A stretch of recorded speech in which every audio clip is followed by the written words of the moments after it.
ॐ गं गणपतये नमः।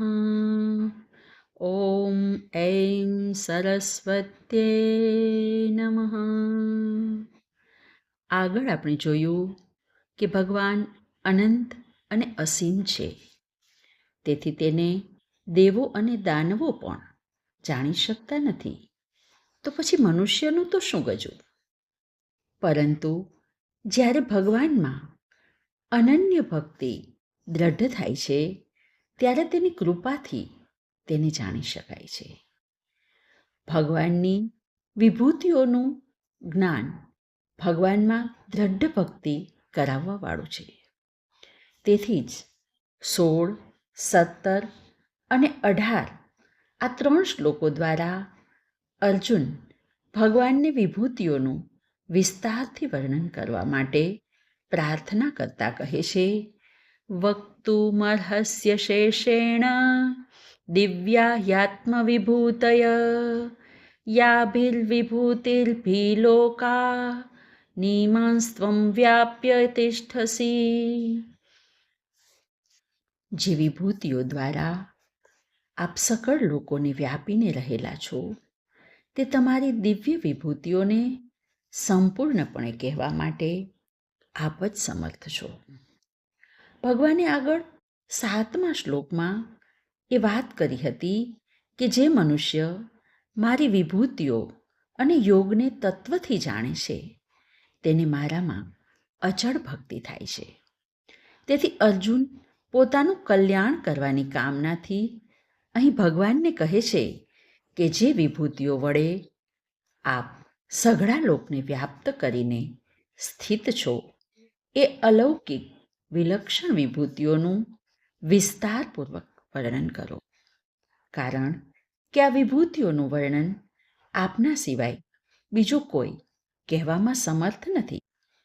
વળી આગળ કહે છે, કથમ વિદ્યામહં યોગીમ સ્વામ સદા પરિચિંતયન કેશુ કેશુ ચ ભાવેશુ ચિંત્યોસી ભગવન્મયા.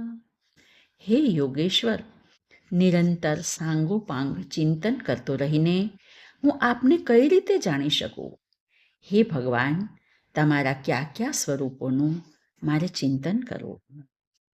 આગળ 9મા અધ્યાયના 22મા શ્લોકમાં ભગવાને કહેલું, અનન્યાશ્ચિંતયંતો મા યે જનાઃ પર્યુપાસતે તેષાં નિત્યાભિયુક્તાનાં યોગક્ષેમં વહામ્યહમ. નિરંતર મારું ચિંતન કરતા અનન્ય ભક્તોના યોગક્ષેમનું હું વહન કરું છું. આ ચિંતનનો મહિમા અર્જુન જાણે છે, અને તેથી જ અહીં અર્જુન ભગવાનને પૂછે છે કે આપ કયા રૂપોમાં પ્રગટ થયા છો, જે રૂપોનું હું ચિંતન કરી શકું. અહીં અર્જુન બધા જ સાધકોના પ્રતિનિધિ તરીકે પૂછે છે.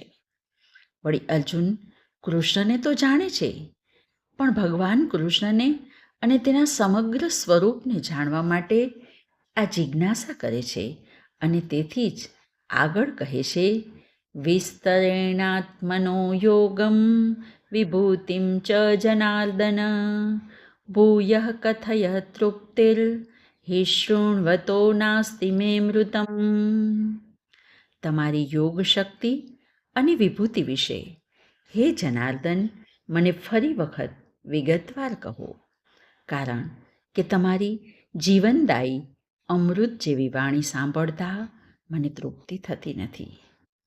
જેમ ભૂખ્યાને ભોજન અને તરસ્યાને જળ પ્રિય લાગે છે, એ જ રીતે અર્જુનને ભગવાનની વાણી અત્યંત પ્રિય લાગે છે. તેથી અર્જુન અહીં કહે છે કે તમારી આ અમૃતમયી દિવ્ય વાણી સાંભળતા મને તૃપ્તિ થતી નથી. તેથી મને ફરી ફરીને વિસ્તારપૂર્વક આપની દિવ્ય વિભૂતિઓનું વર્ણન કહો. આજે બસ આટલું જ. હરિ ઓમ.